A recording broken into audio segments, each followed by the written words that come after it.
Hello, hello. Hi, everyone. Welcome to our info session for the applications of the scaling program at Tech to the Rescue.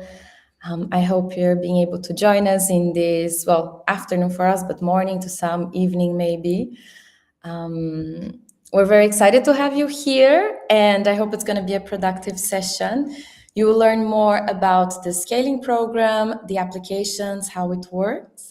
But also we have some very special guests that are part of the program now, and they will share a little bit of their experience. So I think we can get going and do this introduction while people are joining. For those who are new to us and are joining our sessions for the first time, my name is Ana Camerano. I'm the head of the AI Impact Scaling Program. And I have Angie here as well, my colleague, to introduce herself.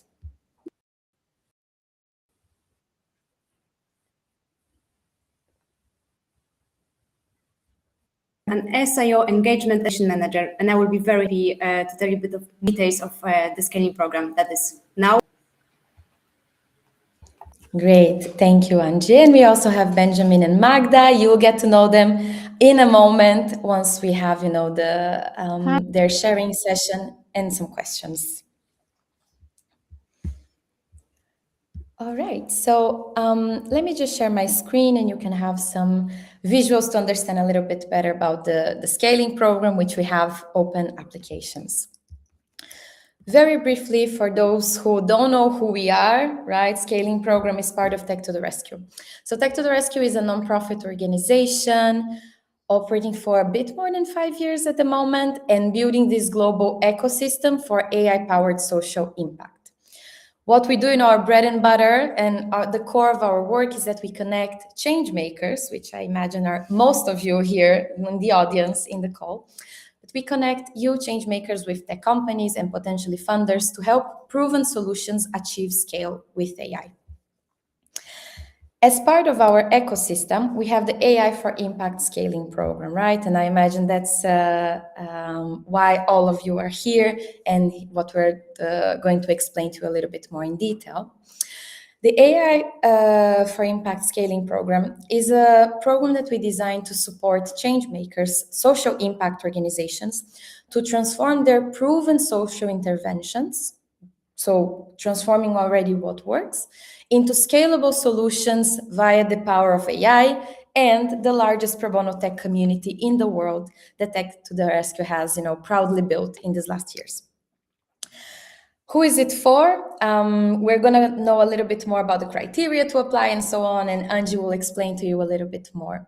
But basically, in this program, we're looking for impact organizations that have MVPs, right, a minimal viable product of their solutions, or at least prototypes that are ready to be implemented in real life in order to scale their impact and drive AI transformation, right? I think we have a very important element of our program is that we really believe that organizations can use AI to multiply their impact, right? To scale what works, to use the demand that they already have, and use AI to actually supply that demand, right? And achieve 3, 5, 10, 100x more of impact, right? And the program is designed for you to achieve that. In terms of some program highlights, right? So what is exactly this program, right? We're talking about a long, I would say 12-month journey in which organizations come and they have access to everything that they need in order to build their AI solution, to use AI to their social proven intervention, get support of mentors to infrastructure, but most important, to get matched with professional tech teams, with professional tech partners to actually build that solution on a pro bono basis. So here I have some of the highlights of the program, which includes the pro bono matching that I just explained, demo days right in the end of this journey, tech infrastructure access that translates into some data support, compute support, cloud resources, specialized hubs on a few topics that I'll go into there in a second, but also on top of having all those tech goodies being offered and all that access to technology, it's also about joining a community of like-minded people, of other organizations that are curious and are, eager to explore how AI can actually help them multiply their impact. So what are, some of the key benefits for nonprofits? And I'll just do a pause here, and because we might have more people joining in the audience, just to let you know that you can ask questions in the chat. We'll have a moment for that in the end of our presentation. But if something pops into your head and you want to, already ask, you can use the chat and we'll pick it up. And of course, a reminder that this presentation, both the slides that you're seeing, but also the recording, it will be sent to you after the session via email. So then going back of what are the key benefits for SIOs? SIOs in our lingo means social impact organization. You'll see that term a lot here in the presentation, but it just means a social impact organization, right? So basically you that are listening to us and are considering applying for the program. So here are the key benefits of the AI for Impact Scaling program, right? We have the pro bono matching, and Tech to the Rescue has built a vetted network of tech professionals and tech teams from software agencies that they come to our network to co-build solutions for impact with you, right? But also part of this program, we have what we call specialized hubs. So these are spaces in which you have access once you are accepted into the program to create your scaling strategy when it comes to scaling the solution that you apply to enter into the program, but also any support that you need in terms of data readiness, right? When we are talking about AI, it's actually all about data integrity, data governance, the structure of it. Also, cybersecurity hub, so how you can keep things safe and operating smoothly, let's say, but also how you're, building this entire AI thing in a way that is ethically and responsibly. From the pro bono matching and the specialized hubs, we have then some key events that happen throughout the program. The first one that happens in the beginning, once you are accepted, is what we call a matching day, right? So an opportunity to connect you directly with the companies, right? So you have a pitching session, you can explain more about your solution and get tech companies involved and interested. But also in the end of the journey, we have what we call demo days, right? So once you have your solution delivered or almost delivered, and you can actually show it and pitch it to potential funders. As part of the program also, we have a community of practice, right? So we have a couple of exclusive channels for nonprofits, for our SIOs, where you get actually to meet, the cohort that you're part of, to meet organizations that will be from Latin America, from Asia, from Africa, all over the world, that might be, working on a similar mission, on similar area of expertise. And we create this environment where you can actually share with your peers, meet people, and so on. As part of the program also, we have what we call tech goodies, which are basically pro bono offers that you can get apart from the pro bono matching, right? And here we are talking about, for example, exclusive cloud infrastructure or AI tool licenses that we are able to offer you for free. For example, Bright Data credits, which are credits that you can use to scrape web public data, depending if this is useful for your project. But we also have open API credits and more. Right?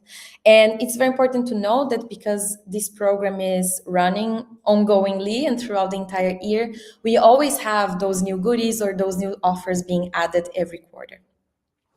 And last but not least, we also, we want to give visibility and recognition of your solutions, of your organizations, of what you are doing, right? So we are also creating this portfolio of scalable solutions and impact stories where you can use, you can bring it to attend events, you can get connected to potential funders or, be a lecturer somewhere, right? But we try to support as well how you can get more visibility and recognition when you're building your AI solution. This slide looks a little bit a lot. Don't worry, you don't have to read all of it and you'll receive it. But I just want to show you that how the program is structured at the moment, right? Right now, the journey for SIOs has a conducting line, and I want to emphasize that, right? We have a program that is very tailored to what you need, right? So there is not necessarily rigid structures that you should follow, but we have a conducting journey that you should take into account. And it's a 12-month journey, right? That starts there from the very beginning once you're accepted in the program, getting onboarded to all the things that you can access. You start building your scaling strategy and you start learning how to actually embark on those kind of tech partnerships, right? And then after that initial month, which is about understanding all the things you have access to, building a bit more on your strategy, and it's only then between month 2 and 3 that you start getting matched, right? So you start working to really ensure that your project is ready to go to a tech company, to a tech professional, and you guys meet, decide you are a match, and then you actually collaborate together, co-build the solution together, right? Of course, this matching process, it really depends on your team's availability, on how the type of companies and how many companies will have available at that moment, right? So the timeline can be stretched either to be a little bit delayed or a bit anticipated, but this is more or less how the conducting line of your journey should look like, right? And then, of course, after you get matched, it's all about the development, right? So you move from the match to the implementation, you get access to specialized hubs, some of those infrastructure offers that are important for your solution to actually take flight. And then once you're more or less done, or you and your tech partner are, reaching the completion of the project, you validate that, right? You integrate the solution with your existing systems, you validate and test the solution on the field or with the real users that you have. And then it's all about actually getting the project handover from the company, you then working on your maintenance plan, joining demo days, and hopefully achieving the impact multiplication that you're probably seeking when you join the program. And don't worry, we'll, give all that materials to you. You can take a look at it in more detail. But one important thing is that as much as our journey, our program is designed in a very, comprehensive way, at the same time, you will have some mandatory webinars that happen every other week on Wednesdays at 2 p.m. Central Europe time. And for the matching part, once you're, deciding who from your organization will be the project manager of that, you should expect at least 4 to 5 hours a week once you are matched to get to the meetings with the companies and to actually have the development of your project going smoothly. Here are some of the organizations from the pilot cohort. You will meet 2 of them in a moment and some of our partners at the moment. But now I know that you are curious to understand what are the actual requirements for the scaling program. And I see already a couple of questions popping around that. So I'll leave the floor to my colleague Angie. She'll explain a little bit more, and hopefully those questions will be answered. I hope so too. Wonderful. Thank you, Anna. Every time Anna is explaining how the program is looking like, I'm getting excited. I hope you are also excited. And that with the requirements, I will not slow down your willingness to join. So first of all, proven social intervention. That is our main requirement for organizations that want to join scaling program. What it means? It means that the intervention is already existing. Technology is not here to define your intervention. You already have it. Technology is here to help you scale. So that's really a crucial point. Some organizations are just starting the journey. The program would be not for them. You are already having your intervention. You are measuring the impact. You have actual users. It's live. And now you want to enter the next stage.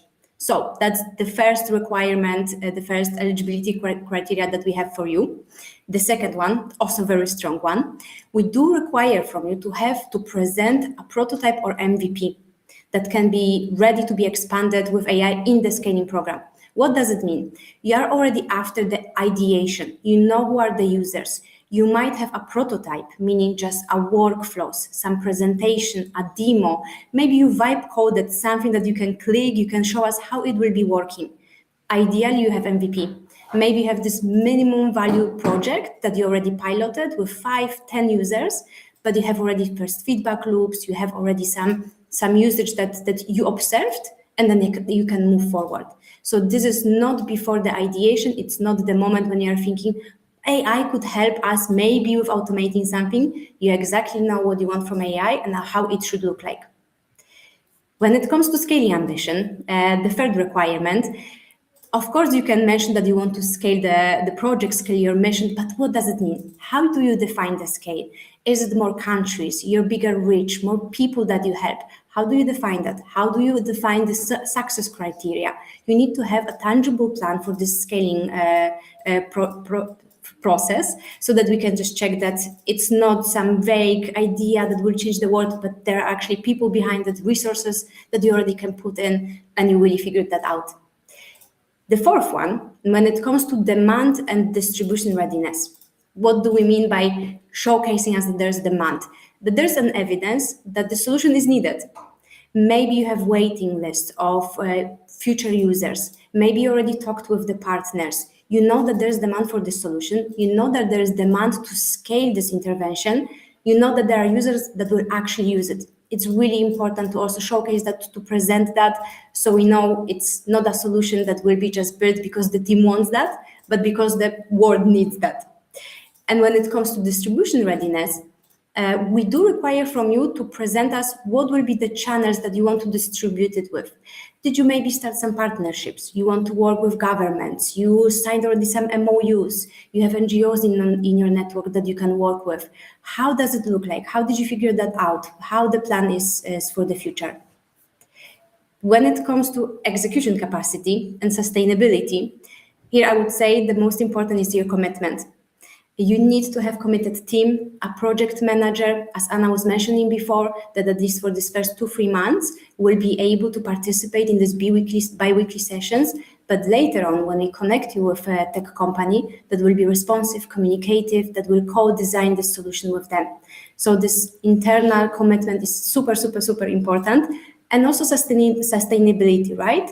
We want to make sure that we do not produce gadgets, that we don't just make these AI solutions because they are amazing, everyone's supposed to have them now.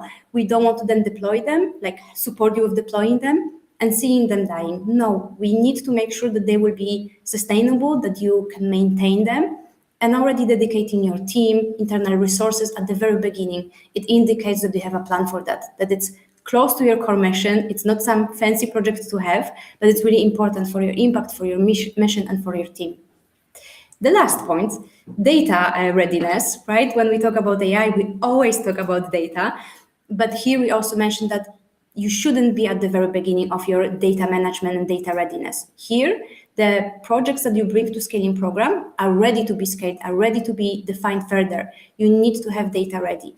You need to have the governance, you need to have the privacy and security areas, you need to be aware of them. So data is also very important, that it's not just there, chaotic, we know we have it, but we just don't know where. No, you should be definitely ready with your data and data deployment for the future. Next. Thank you, Anna. Okay, that was really quickly about the requirements. Of course, if you have any additional questions, I hope they will be here on the chat. You can later on also contact our team. But just now to explain you how to apply. It's very straightforward, very simple process. There are 2 steps. The first step is to fill out the application form. All the requirements that I mentioned before, they will be checked in this application form. So we will not surprise you with additional areas of topics. We will basically ask you what was at this previous slide. The form is not short, I can tell you that. So you need to take time, you need to focus on that. Don't worry, once you started, you can of course save draft and come back to it when you have time. It's available on our website, on our social media channels. We share it everywhere. It is also available on this presentation that will be later shared with you. Once you are qualified to the second step, not all organizations are qualified further, but if your organization was chosen to the final qualification stage, we will invite you to schedule an interview. And this will be 45 minutes interview with our team, just to clarify and reminding questions, just to confirm some statements that you shared in your application form. And also, in all honesty, just to meet your team. At the end of the day, humans like to talk with humans, and we also really want to see and get to know people that we will be working with. So no worries about this interview. Maybe it sounds very serious. It is serious, but we are also humans behind that, and we try to make it very pleasant. That would be for the application process. And now I think my favorite part, because of course, me, Anna, we could just talk about the program very long time, but we are very, very happy to have guests with us today that are representatives of organizations that are already in the scaling program pilot cohort. So I would like to introduce Magdalena Gawlak, Head of Global Communications from Aflatun International, and Benjamin Vachira, Founding Executive Director from Emergency Medicine Kenya Foundation. Magda, I think we will start with you. Your organization definitely deserves really nice introduction. So if you could please tell us a bit more about your organization and maybe already about your main motivation. What made you make this decision to join the scaling program? Thank you so much. Hi, everyone, and thank you so much for having me today. I'm really happy to be here representing Aflatun International. For those who don't know us, Aflatun is a global network focused on social and financial education for children and young people. We work with over 400 partner organizations across more than 110 countries, reaching 45 million children every year.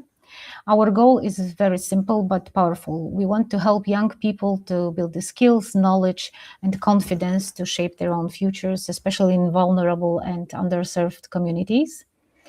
When we joined Tech to the Rescue Scaling program, we were at a very interesting point of our journey. We had 20 years of proven content and impact, a very strong global network, and a clear understanding of the challenges our partners face. But when it came to AI, we were still in an early exploration phase. We knew the potential was huge, but we needed guidance to translate it into something practical, scalable, and responsible. But what motivated us was a very real problem. Our central team is supporting partners across time zones, languages, vastly different contexts, from urban schools to refugee zones. Teachers were spending hours searching for materials, waiting for responses, trying to adapt content without enough support. We realized that if we want to scale from 45 million to even more, we need to rethink how support is delivered. And that is what actually brought us to the program. One of the most valuable outcomes of the program for us was shaping what is now called Afla Connect, our AI-powered partner support platform. And we very fast moved from our very broad idea, we should use AI and create something to support ourselves, to a clear, structured, very realistic solution, and designed an intelligent support system that now can provide guidance to partners, 24/7 assistant, help teachers quickly find the right curriculum, the right answers, resources. We are also going to use it to onboard our new partners in much faster, much more structured way, deliver context-relevant multilingual support. You can imagine we have 400 partners, 100 countries again. What we also came up with is the solution for low connectivity environments, which is critical for many of our partners, of our users. But beyond the solution itself, what was really valuable for us was the process itself, because the bootcamp, as we called it, the process was about breaking down very complex idea in our head to very concrete features, very concrete priorities. We made it to think carefully about users. We understood the technical, ethical implications of using AI. We also understood the data readiness and the complexity of being ready.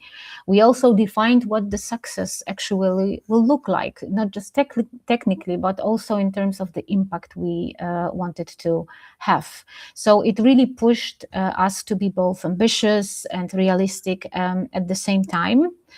Another highlight, I would say, was the cohort itself, the community experience. Being part of the group of organizations from very different sectors, very different regions, was incredibly enriching for us.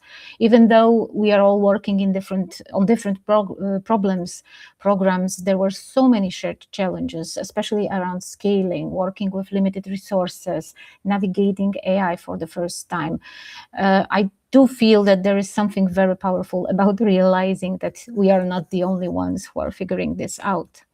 So we really learned a lot from those sessions, but from informal exchanges as well, questions, shared experiences. And it did create a sense of community that made this journey less overwhelming and so much more inspiring than we expected. What was really most valuable, if I had to highlight a couple of things, it would be the combination of and flexibility. The program gives you a clear framework, access to expertise and guidance, and at the same time space to adapt everything to your own context. For us, that meant that we can stay grounded in our mission, supporting teachers, children, while exploring quite advanced technological solutions. And if you're considering applying, I would say a few things. First, come with a problem, not just a desire to use AI, as Angelica mentioned. The more grounded you are in your users' needs, the more valuable the program will be. Second, be ready to challenge your own assumptions. We definitely changed how we thought about solutions along the way, and that was a very good thing. And finally, engage actively with the community, because some of the most valuable insights, again, came from conversations with peers, not just the formal content. Although the formal content, all the perks Angelica and Anna mentions, they are amazing and they are still helping us on daily basis. So for us, this journey has been about much more than building a tool, and Afla Connect is really now being born as we speak. We have been matched. We are preparing to build the tool with a great group of technical experts. So I only say, think about it and join and apply, because this is a kind of life-changing experience for an NGO. Thank you so much.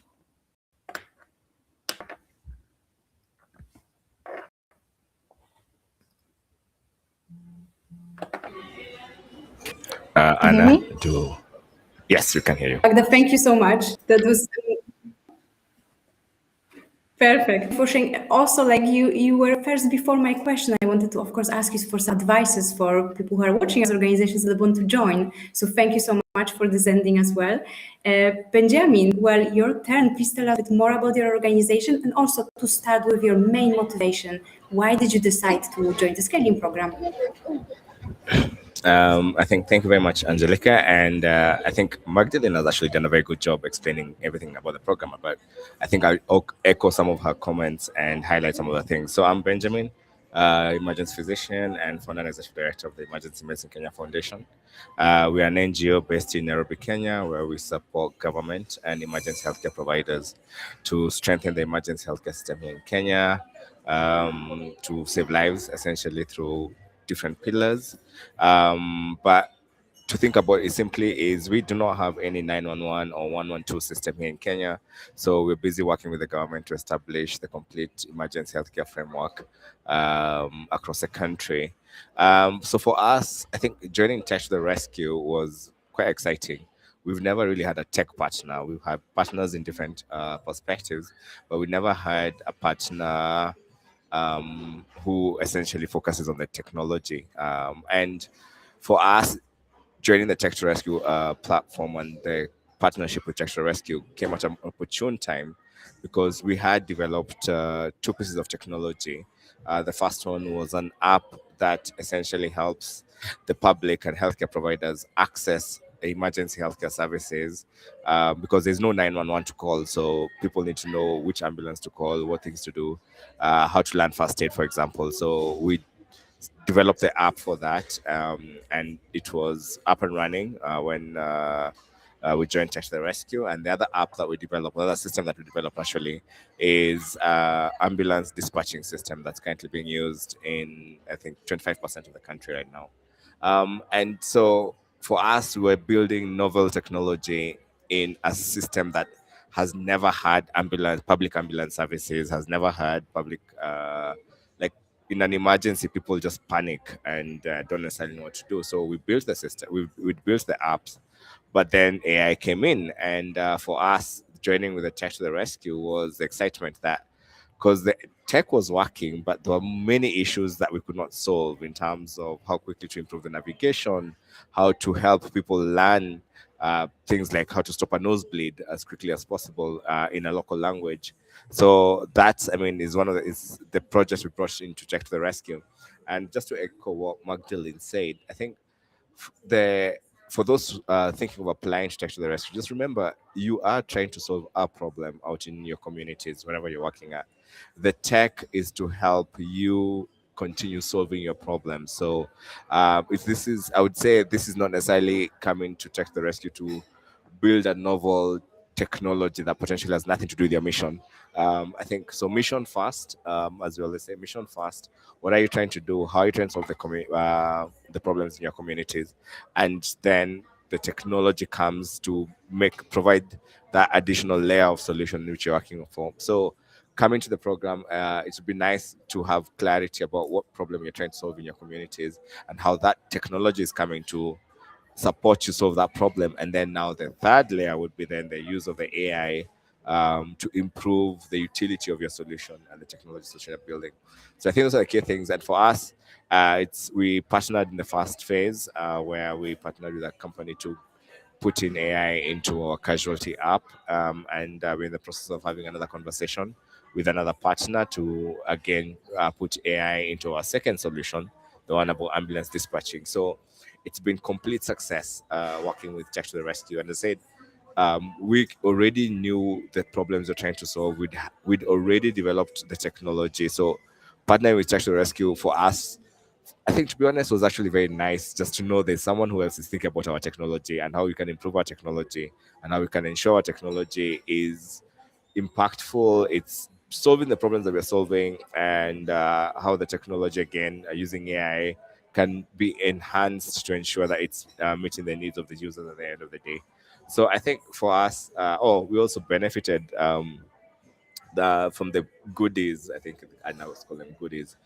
We just had one of the Tech to the Rescue partners give us $5,000 in credit to use one of the platforms.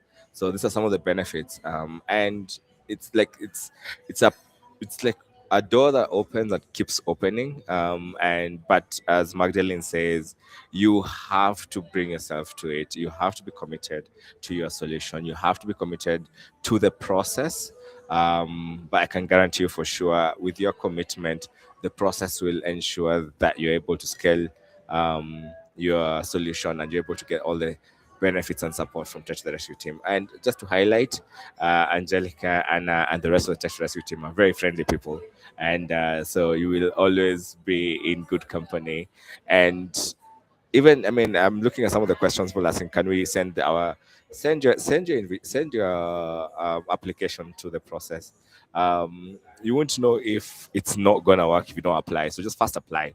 But again, come committed, come dedicated to improve your solutions and to work with a team that really wants to ensure that all our organizations are doing the work that we actually set out to do to improve our communities. Yes.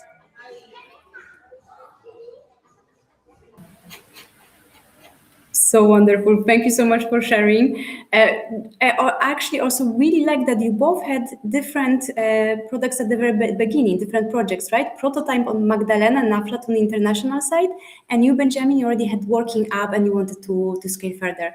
Amazing examples. Thank you for your warm words.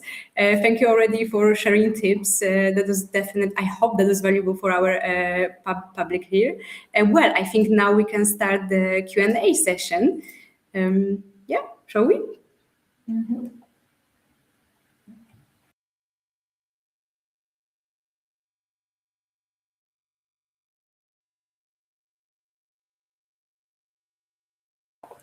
The first question, can you please define MVP and prototype in more detail? Of course, for example, how much constituent usage counts as a prototype? You will not like this answer. It depends. Really, we don't have precise numbers. What should be this pilot group, with how many users you should have used it already. Just MVP prototype, you already have some outcomes of how it could look like. You have the workflows. You don't have to have big scale. It can be really a minimum. It can be really just, well, not only vision, but something that you can show how you envision that, but already after defining the users, the workflows, and so on. Don't worry about the scale. Don't worry that you don't have some features or that you didn't deploy it to, 2 countries. This is definitely not the MVP prototype we are looking for. We are just making sure that you are after ideation, that it's not a problem statement. It's not only a bottleneck that you want to solve.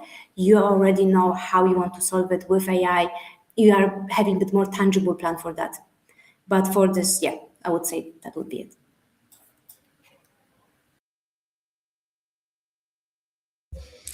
Yes, and I can take the next one, but I just want to add something on what Angie said between, prototype or an MVP.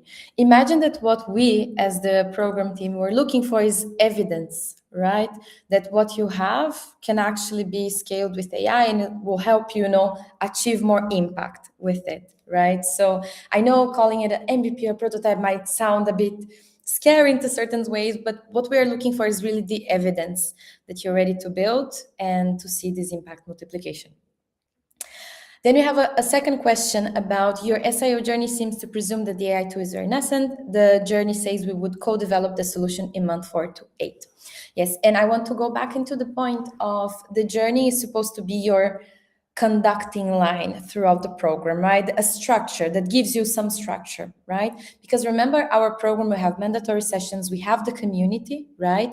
But the pace in which it will happen, it will mostly depend on you, right? On you and your tech partner once you get matched. We had cases in the program in which organizations got matched much, much, much earlier and they start developing not in month 4, but way before that, right? But some organizations also that needed more time, they needed to focus on their scaling strategy first. They needed to attend the sessions first, and then they got matched. And this development could also happen in a few months later. In our case, that's not a problem. Once the 12-month journey that we are presenting to you is to guide you. But it's not that after these 12 months you will not have access to it. On the contrary, right? It's just that you won't have to repeat those steps, but just continue in the program until you have completed your project and you're ready to deploy it and maintain it on your own, right? Then I want to remind you as well that joining the program, you will see that in the presentation if you have a chance to read it in a bit more detail. But in the program, once you finish the project that you have, you'll continue having access to the community and still, connecting with your peers, also sharing with the upcoming cohorts that we'll have. So I really like to think that we're building a community here that is, lifetime support, meaning that you have access to those organizations, to those people, iterate with them. Maybe some of them will actually be your users, right? If you are part of an SIO that actually serve other organizations. So really think that this program is designed and built for you, but you are actually what is making it what it looks like, right? The engagement, the participation, and so on. And the journey here is really the structuring line that will guide you once you are accepted.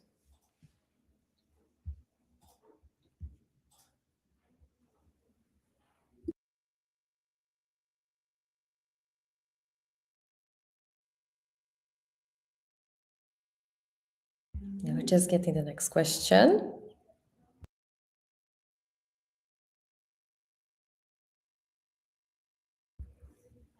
I can take this. Yeah, now you have Unmuted. That's an amazing example. Of course, you already have some solution that you are using in your intervention. You want to take it to the next level using AI. A perfect example. Definitely it would qualify. Definitely please apply. We will see what will happen, but this is really amazing example. You already have intervention and you use tech in your intervention and you want to scale with AI. That's a perfect match. That's a very short answer, but yeah, what else can I say?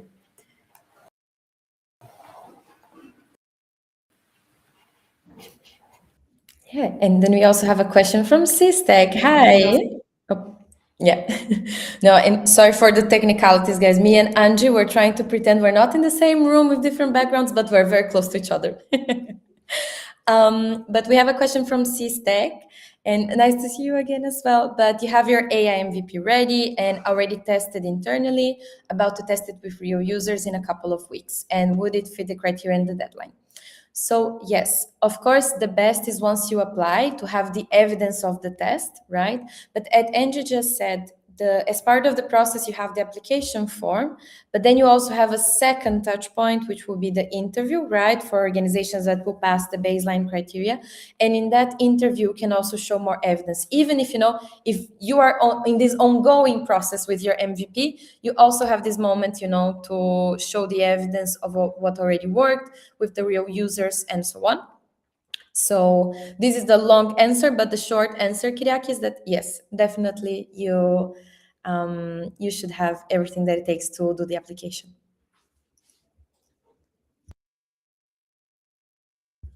And I think I'll get that one as well. But the question is curious to know a bit more about the profile of partners or companies that organizations are matched with. So as Tech to the Rescue, our network is comprised of tech companies, corporate tech professionals, right? AI professionals, individuals, and some universities and academies, right? Typically, our projects are, I would say, 75% of them matched with tech companies. What we mean of tech companies? Software houses, software agencies, right? So organizations that have tech teams that build software, that build products, use AI to build products for their customers, have their solutions, right? This, I would say, is the typical profile of company that organizations get matched with. But of course, in this area of AI, when sometimes you actually don't need a gigantic team to actually build your solution, right? All you need is someone that is an expert, that knows exactly how it works, the context to build AI, and so on. We have cases in which we matched organizations with AI professionals or a team of freelancers. We also had some cases where organizations were matched with academies or even universities. But this can vary depending on the type of project as well, right? Some projects might not be suitable for this particular type of company or this particular type of partner. We also look for others that would be a bit more fitting. But one thing that you can rest assured is that this matching process, it only happens with you, right? So before we even say there's a match, you will be invited to meet those organizations, right? Either it's a company, an individual, or an academy, university. You will meet them, have what we call the matching meetings, ask your questions. They will ask their questions as well.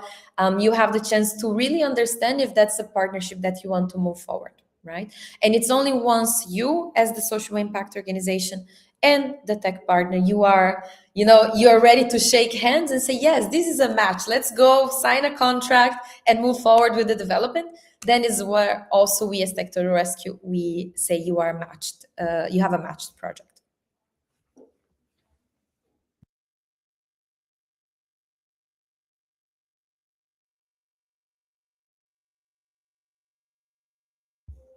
Yes. You're joking. So what about the specific aspect of AI that is not generative AI? We're looking to add voice to text to make it easier to use, but we work in healthcare and Gen AI isn't a good solution for us. And rest assured, this is not a problem. We don't only work with generative AI. Actually, some of our projects, we did have some voice to text projects. We had also different uses of AI, RAG. We even have some computer vision projects, so you don't have to you're not constrained to one use of AI, right? The project is yours, and the companies that we work with, we have a very diverse portfolio of companies in terms of expertise. So Gen AI is not only one of them, right? And it's also not only having, it's not about AI adding any complexity, or you think you have, maybe just a simple use case of AI. Don't worry. What we are looking for is actually the problem you want to solve and how this will help you achieve more impact, right? If this is, a simpler use case of AI or a more complex one, Gen AI or not, this is not a limitation that we have in the program.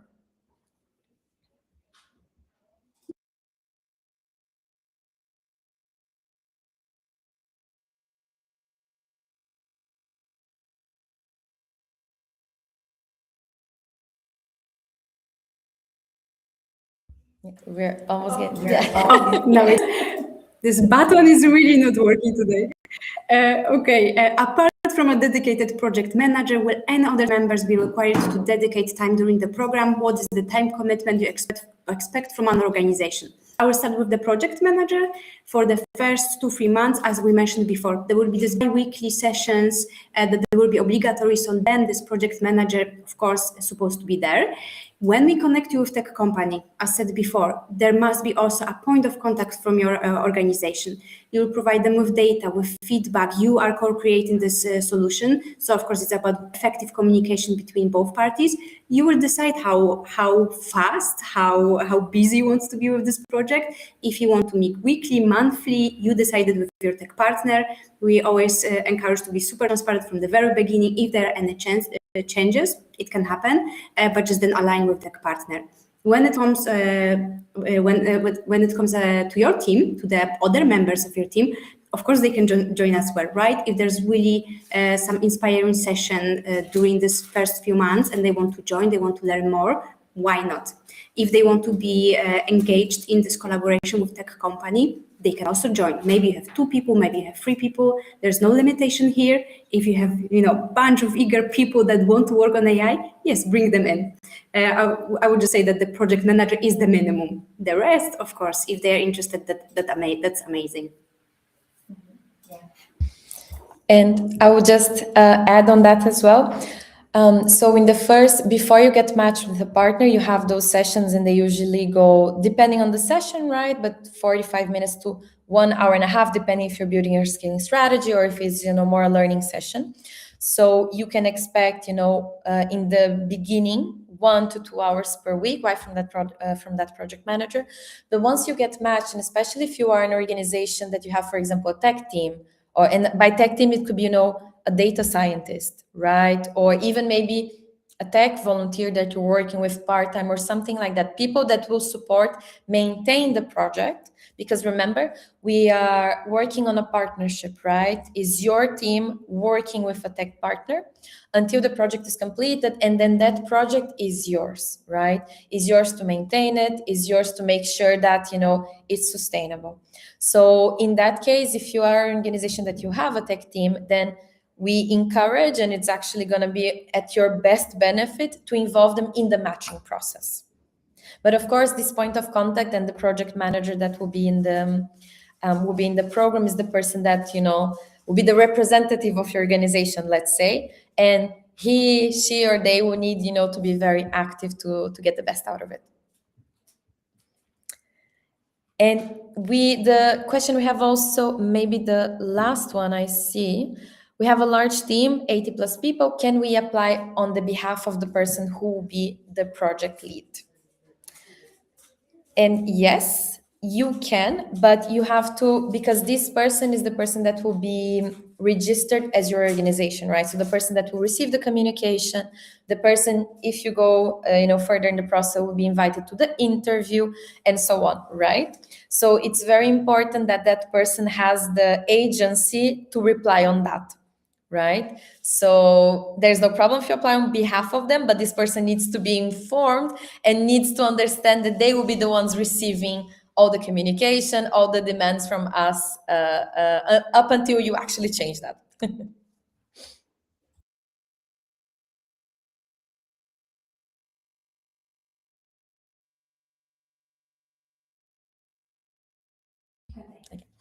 And yeah, the last question, and I think we unfortunately have to wrap up. I just see we're 5 minutes after, but this comes with tech support, donated volunteer time, and usage credits. And thank you. I hope it was helpful. Sorry, but does it come with a cash donation too? So no, the program, once you are part of it, it does not come into this bundle of offers. What we have in the program when it comes to funding, let's say, we have the demo days in the end of the program in which you're expected to pitch the solution that you've built and so on among potential donors and funders, right? And we do have some sessions to support you on how you can pitch that solution to funders, right? So not necessarily your mission or your organization as a whole, but how you could fund for that particular solution, that particular intervention that you're building, right? So we do hope that, getting more funds and potential donors to your solution or to your organization is, an indirect outcome of your participation in the program. Unfortunately, we do not offer that at the entrance of the program, but rest assured that we are trying, to at least connect you with opportunities that hopefully you'll be able to succeed on. And I guess that's it. I'm sorry, I cannot prompt you to have more questions, although I really, really appreciate how you're active, the participation and engagement. Ben, Magda, a pleasure as usual to have you here because, you're part of the program still, right? So we're still running and super, excited to see the wonderful things you will achieve with your interventions. Thank you so much. And thank you so much for joining us, from multiple parts of the world. I really appreciate. And just to remind to the audience, you're going to receive the recording and the presentation on your email, but the applications are open. You can check it on our website. You will receive all the instructions as well via email. But we hope this was helpful, and you can always reach out to me or to Angie. Our contacts is in the last slide of the presentation. If you have any questions, we'll be definitely happy to support you. So thank you so much for joining us.